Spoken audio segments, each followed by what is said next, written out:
नमस्कार मंडळी. आजचा विषय अगदी आपल्या घरातला, आपल्या मनातला आणि प्रत्येक आईच्या हृदयाच्या अगदी आत दडलेल्या प्रश्नासारखा आहे. मुलं मोठी झाली की आईचं स्थान बदलतं का? आईचं मन नाजूक असते, प्रेमाने, काळजीने, त्यागाने भरलेलं. पण वेळ जसजसा पुढे जातो तसतसे प्रश्न मनाला टोचत राहतात. आईचा प्रवास खरं सांगायचं तर एका बियाण्यासारखा असतो. स्वतःचं अस्तित्व विसरून, स्वतःचं सुख मागे सारून ती फक्त एकच काम करत राहते, झाड उभं करणं, त्या झाडाला मजबूत करणं, वाढवणं आणि फुलवत राहणं. बाळाला जन्म दिला त्या क्षणापासून आईचं विश्व एका छोट्याशा श्वासाभोवती फिरायला लागते. त्या बाळासाठी सर्वात जवळची व्यक्ती आई, सर्वात विश्वासू आई, सर्वात सुरक्षित जागा आईच्या पदर असते. ते बाळ आईचा पदर सोडून 2 पावलंही चालायला तयार नसतं. आई तिथे नाही दिसली तर ते रडतं. आई जवळ असेल तर हसतं. आईने डोक्यात हात फिरवला तर शांत होतं. जगातलं पहिलं प्रेम म्हणजे आई असंच असतं. पण वेळ जसजसा पुढे सरकतो तसतसा हा चित्रपट हळूहळू बदलायला लागतो. जे बाळ आई भोवती घिरट्या घालत होतं, आईच्या कुशीत झोपत होतं, आईला सोडून कुठेही जायचं नाही असं म्हणत होतं, तेच बाळ जेव्हा 10 वर्षांचं होतं तेव्हा आई लक्षात घेते. कुठेतरी एक बदलाचा दरवाजा उघडायला लागतो. आधी सकाळी उठताच आई असा आवाज येत होता. आता उठल्यावर फक्त हाय आई, तेही मोबाईल बघत बघत. पूर्वी शाळा सुटल्यावर धावत येऊन मिठी मारायचं, आता घरी येताच म्हणतात, आई माझ्या रूममध्ये आहे, डिस्टर्ब करू नको मला. आई प्रेमाने विचारते, बाळा आजचा दिवस कसा गेला? एकच शब्द मिळतो, ठीक होता. पुढचे वाक्य येतच नाही. आणि मग दार बंद. आई त्या बंद दाराकडे बघत उभी राहते. एकेकाळी जिथं बाळ आईच्या मांडीवर झोपतं होतं, आज तिथं आईचीच जागा रिकामी पडते. मनात मग एक प्रश्न उभा राहतो, आता माझी गरज कमी झाली का? ही भावना, ही वेदना प्रत्येक आईच्या मनात कधी ना कधी उभी राहतेच. आई म्हणत नाही, पण तिचं मन बोलत राहतं, माझं बाळ माझ्याशिवाय एक क्षण राहायचं नाही. आणि आज इतकं दूर गेलं. आईच्या मनात मग घालमेल सुरू होते. मी चूक करतेय का? त्याला काही सांगू का? त्याला जवळ घेऊ का? की दुरूनच पाहत राहू? ही सगळी भावनिक उलथापालथ चालू असते. आणि कधीकधी त्या तणावातून आई आणि मुलामध्ये लहान सहान वाद उपजतात. पण खरं म्हणजे ही आईची चूक नाही आणि मुलाचीही नाही. हे अगदी नैसर्गिक आहे. वाढत्या वयात प्रत्येक मुलाला त्याची स्वतंत्र ओळख शोधावीच लागते. प्रत्येक जीव स्वतंत्र प्रवासासाठी जन्मतो. मुलं आपली नाहीत, आपल्यातून जन्मली आहेत, पण त्यांच्या मार्गावर ते स्वतः चालणारच. आईच्या मनाला हे पटायला वेळ लागतो. आईचं स्थान बदलत नाही, फक्त स्वरूप बदलतं. ज्ञानेश्वरीत ज्ञानदेव म्हणतात, प्रेमाचं स्वरूप बदललं तरी प्रेम संपत नाही. आईपणही असंच आहे. लहानपणी आई म्हणजे जग असतं.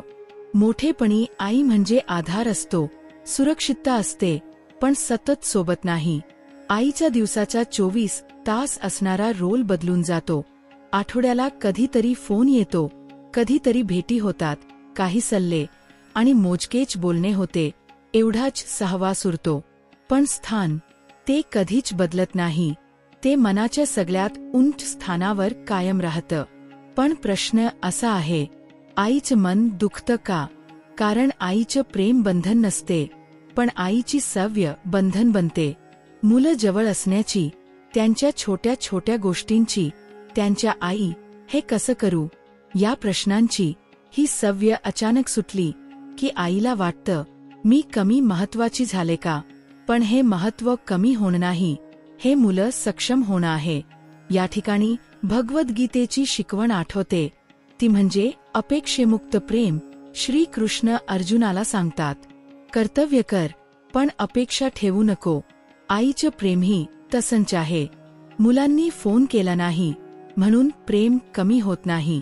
मुलं वेळ देऊ शकत नाहीत म्हणून आईची किंमत कमी होत नाही. आईचं प्रेम अपेक्षांनुसार कमी जास्त होत नाही. ते एक अखंड नदीसारखं असतं. आईचं मन हे सागरासारखं असतं. लाटा कधी मोठ्या, कधी शांत, पण सागराचा खोलपणा कधीच बदलत नाही. तसंच आईचं स्थानही. आपण मुलं बदलतो, मोठे होतो, व्यस्त होतो, पण आईचं स्थान बदलत नाही. ते फक्त आपल्या उपस्थितीतून, आपल्या आठवणीत सरकलेलं असतं. परंतु या बदलत्या प्रवासात एक अत्यंत महत्त्वाचं सत्य आहे.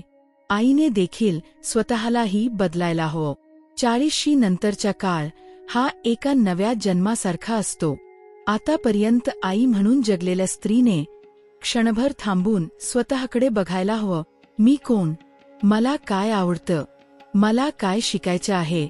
मी कशात आनंदी होते? आजपर्यंत आईने मुलांच्या गरजा पाहिल्या, त्यांचं भविष्य घडवलं, त्यांच्या भावना ओळखल्या. पण हळूहळू मुलांची गरज कमी झाली की आईने स्वतःच्या गरजांकडेही पाहायला हवं. आईला तिचं स्वतःचं जीवन आहे.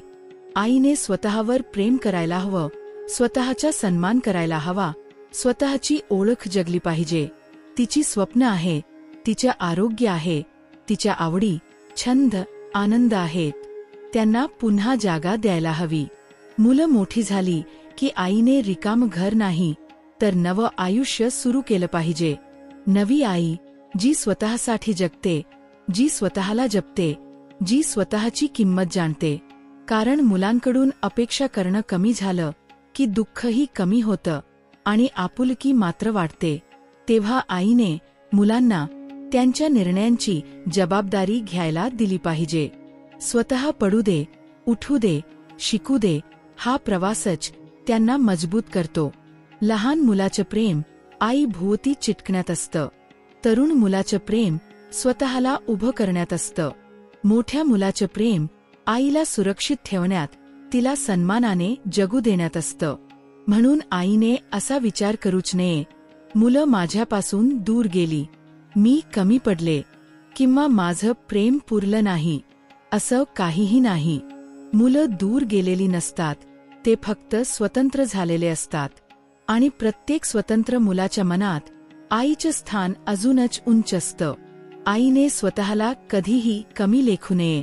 आईचा प्रवास संपत नाही, फक्त रूप बदलतं. आज दिवस कमी बोलतात, पण हृदयातलं प्रेम कायम असतं.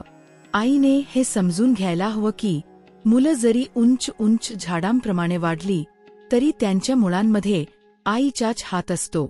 आईचे प्रेम हे रक्षा देणारा झाडाप्रमाणे असते. झाड सावली देतं, पण सावलीत यावं की नाही हे प्रवासी ठरवतो. आईचं स्थान झाडासारखं, कायम उभं, कायम उपलब्ध, कायम सुरक्षित.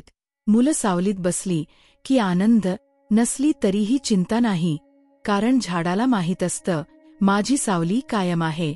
संत तुकारामांची फार सुंदर शिकवण आहे. प्रेम बंधनात ठेवू नका. तुकाराम महाराज म्हणतात, प्रेम दिलं की परत मिळतंच असं नाही, पण प्रेमाचं पुण्य नेहमी मिळतं. आईचं प्रेमही असंच आहे. मुलं व्यस्त झाली म्हणून आईचं स्थान कमी होत नाही. ते प्रेमाचं पुण्य त्यांच्या आयुष्यात मार्गदर्शक म्हणून उभं राहतं. जितक्या पण आई हा व्हिडिओ बघत आहे, त्यांनी कायम लक्षात ठेवायला पाहिजे, आईचं स्थान कधीच कमी होत नाही, कधी बदलत नाही. फक्त प्रेम व्यक्त करण्याचे मार्ग बदलतात. आईचा हात धरून चालणारी मुलं मोठी झाल्यावर आईचा हात सोडतात, पण आईला आधार देण्यासाठी परत तेच हात पुढे करतात. आईचं स्थान जगातल्या कोणत्याच नात्याने बदलू शकत नाही.